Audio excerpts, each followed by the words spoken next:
দ্বিতীয় দিনেই বিএনপি সরকারের সব রহস্য ফাঁস হয়ে গেছে। কি সেই রহস্য? বিএনপি সরকারিভাবে রাষ্ট্রীয়ভাবে চাঁদাবাজকে বৈধতা দিতে যাচ্ছে, চাঁদাবাজিকে। খবর, সড়কের সমঝোতার ভিত্তিতে টাকা নেওয়া চাঁদা নয়, বাধ্য করা হলে চাঁদা।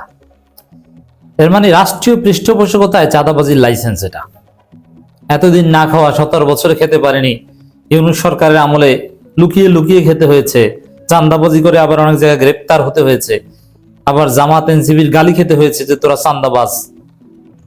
এখন এইসব গালি যেন না খেতে হয়, এই কারণে বৈধতা দিচ্ছে। এটা হচ্ছে এই সড়ক পরিবহন মন্ত্রীর দুই মন্ত্রী, সড়ক পরিবহন মন্ত্রী, দুই প্রতিমন্ত্রী। ওরে বাবা, এদের ভাবটা কি! এরা দুইজনেই মজার চরিত্র। বিশেষ করে এই শেখ রবিউল সাহেব হত্যা মামলার আসামি, ইউনূসের আমলে পালাতক ছিল, দীপ্ত টিভির এক কর্মকর্তাকে হত্যা করেছে, তিনি এখন মন্ত্রী। কি হত্যার পুরস্কার হিসেবে মন্ত্রী নাকি? এখানে অনেক মজার সমীকরণ আছে দর্শক, আপনি শুনলে অবাক হবেন। এই রবিউল হাবিজাবি নেতা, এগুলোকে তারেক রহমান কিছুদিন পর লাথি দিয়ে সরিয়ে দিবে মন্ত্রিসভা থেকে। শুধু এদেরকে না, আরো অনেককে, আরো অনেক নাটক আপনারা দেখবেন সামনে। আমি একটু বলি, ডক্টর খলিলুর রহমানকে দেখেছেন না অন্তর্বর্তীকালীন সরকারে, আরো অনেককে দেখবেন ইউনূস কোটায়। মানে এখানে অনেক ফালতু মন্ত্রী তারেক রহমান নিয়োগ দিয়েছেন, যাদেরকে যেমন রবিউলের চাকরি মনে করেন যে আজকেই শেষ, এখন আজকেই যে বাদ দিয়ে দিবে, স্যাক করে দিবে তা না, তবে রেড লাইনে উঠে গেছেন।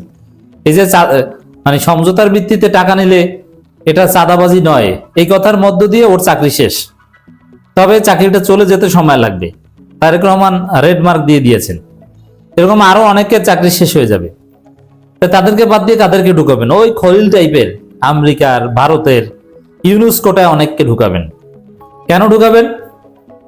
সামনে আপনারা দেখবেন যে ডক্টর ইউনূসকে রাষ্ট্রপতি বানাতে পারে, কারণ যেহেতু ইউনূসের মেটিকুলাস ডিজাইন নির্বাচনের মাধ্যমে বিএনপি ক্ষমতা এসেছে, একটা অতি সূক্ষ্ম ইঞ্জিনিয়ার্ড ইলেকশনের মাধ্যমে বিএনপিকে ক্ষমতা দেওয়া হয়েছে। এই নির্বাচন সুষ্ঠু নয়, যেটা নাহিদ ইসলাম স্পষ্ট করে বলেছে। এই নির্বাচন ভারত এবং আওয়ামী লীগ বিএনপি সমঝোতা নির্বাচন, যার ফলে ইউনূস এমনি এমনি তো আর ক্ষমতা এনে দেয় নাই। বিএনপির প্রতি কি ইউনূসের আলাদা কোনো প্রেম আছে? না, এমনি এমনি এনে দেয় নাই। বিনিময়, কিসের বিনিময়? বিনিময় তো একটা পেয়েছে, যেটা নির্লজ্জভাবে, লজ্জা শরমের মাথাকে ডক্টর খলিলুর রহমানকে পররাষ্ট্রমন্ত্রী বানানো হয়েছে।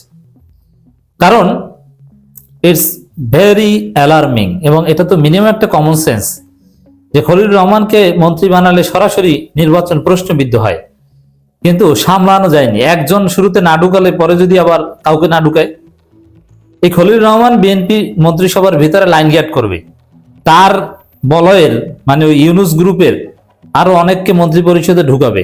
কিভাবে ঢুকাবে? এই রবিউলদেরকে লাথি দিয়ে সরিয়ে। আর রবিউলরা নিজেরা সরে যাওয়া লাইন তৈরি করছে। এই যে আগাম একটা ঘটিয়েছে, চাঁদাবাজের লাইসেন্স দিচ্ছে, চাঁদাবাজির লাইসেন্স দিয়ে মন্ত্রণালয় চালানো যাবে? তারেক নিজে এদেরকে রাখবেন না। তখন ইউনূস গ্রুপের অনেককে ঢুকিয়ে তারপরে মোটামুটি ইউনূসের একটা প্রভাব বলয় তৈরি করে, এরপরে রাষ্ট্রপতির ক্ষমতা বাড়িয়ে টাড়িয়ে ইউনূস রাষ্ট্রপতি হতে পারেন। কারণ এমনি এমনিতে আর ক্ষমতা দেওয়া হয়নি। যুক্তরাষ্ট্র, ভারত, নানান শক্তি বিএনপিকে ক্ষমতা এনে দিয়েছে। জনগণের ভোটাধিকারকে, ভোটকে ইঞ্জিনিয়ারিং করে তার বিনিময় তো দিতে হবে। তার বিনিময় হিসেবে এই ঘটনাগুলো ঘটতে পারে। দেশ সেদিকে যাচ্ছে। অতএব আপনারা অনেক কিছুই দেখবেন, অনেক নাটক দেখবেন। এক নাটক তো দেখেছেন খলিলুর রহমান নাটক, এরকম আরো অনেক রহমান নাটক আপনারা সামনে দেখবেন। এমন হতে পারে যে এগুলো অনেক কিছুই জামাত জানে, এটাও হতে পারে। এটা একটা পারসেপশন, কারণ একদম জামাত কিছু জানবে না তা না। তো জামাত জেনেও বিষয়ে চুপ থাকতে পারে, অনেক স্বার্থ আছে। কারণ এখন বিএনপি দেখেন, এই যে ভিন্ন মত, বিরোধী দল, এগুলো কোনো ভ্যালু নেই। বিএনপি যে পরিমাণ মেজরিটি সংসদে পেয়েছে, এটা বলবো না, যেভাবে নিয়েছে, তাতে কিসের সংসদে প্রাণবন্ত বিতর্ক? 2/3 মেজরিটি পেলে বিরোধী দলের কোনো চারানা দাম থাকে? বিএনপি যা চাইবে সেটা করতে পারবে। জামাত চিল্লাইলেও কোনো লাভ আছে তার? এনসিপি জামাত মিলেমিশে চিৎকার চেঁচামেচি করে, যদি সম্ভব হয়, যদিও এখন আর সেই সুযোগ নেই, পার্লামেন্টের চেয়ার সুরে স্পিকারের গায়ে মারলেও কোনো লাভ আছে? লাভ নাই, কারণ ওই বিএনপিটাই পাশ হবে। বিএনপি যা চাইবে সেটাই পাশ হবে, কারণ তাদের 2/3 মেজরিটি আছে। তারপরও জামাত চুপচাপ কেন?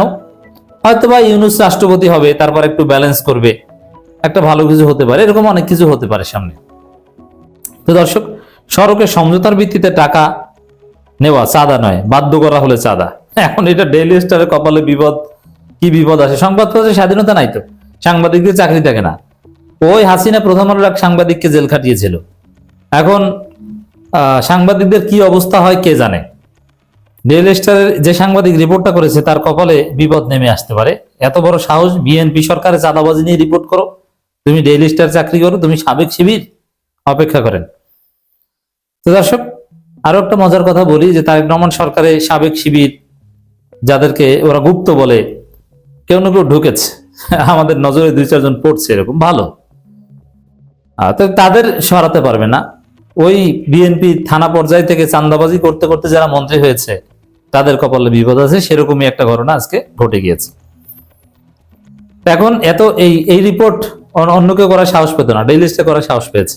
কারণ ইন্ডিয়া তো তাদের বেকায়দায় ফেলবেন কিছুদিন পরে। 1.5 বছরের মধ্যে ভারত হাত ছেড়ে দেবে বিএনপির, হাত ধরে ভারত উঠিয়েছে না বিএনপিকে, হাত ছেড়ে দিবে, তাহলে মজা বুঝবে। এখন এইটার রিফিউট কি? যেমন সড়কে সমঝোতার ভিত্তিতে টাকা নেওয়া চাঁদা নয়, এটা কি সত্য? না, এটা সত্য নয়। সড়কে বিএনপির লেসপেন্সার, বিএনপির দালালেরা, এদের তো কোনো চাকরি কাজকর্ম না, এরা রাজনীতি করে এই রাস্তা থেকে টাকা উঠিয়ে খাওয়ার জন্য। ওরা যেভাবেই টাকা নিক ওইটা চাঁদাবাজি। সমঝোতার ভিত্তিতে নিলে এটা সমঝোতার ভিত্তিতে চাঁদাবাজি, আর সমঝোতা ছাড়া নিলে ওটা তো ছিনতাই। সমঝোতা ছাড়া যদি আপনি চাঁদা নেন জোর করে বাধ্য করেন, ওটা তো ছিনতাই।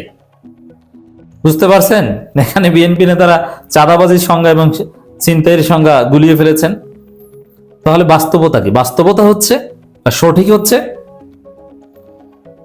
সরকার প্রশাসনের মাধ্যমে, যেমন কোনো যদি টোল থাকে, মানে রাস্তায় গাড়ি থেকে চাঁদা নেওয়া, কোনো সিএনজি কিংবা অটো, মাহেন্দ্র, এগুলো থেকে যদি কারো চাঁদা, এটা একটা সরকারি সিস্টেমে থাকবে যে রাস্তায় টোল অথবা আপনার লাইসেন্স ফি বা এরকম হতে পারে যে প্রত্যেকদিন গাড়ি বের করলে সরকারকে কত টাকা দিতে হবে, এটা সরকার নিবে, প্রশাসন নিবে।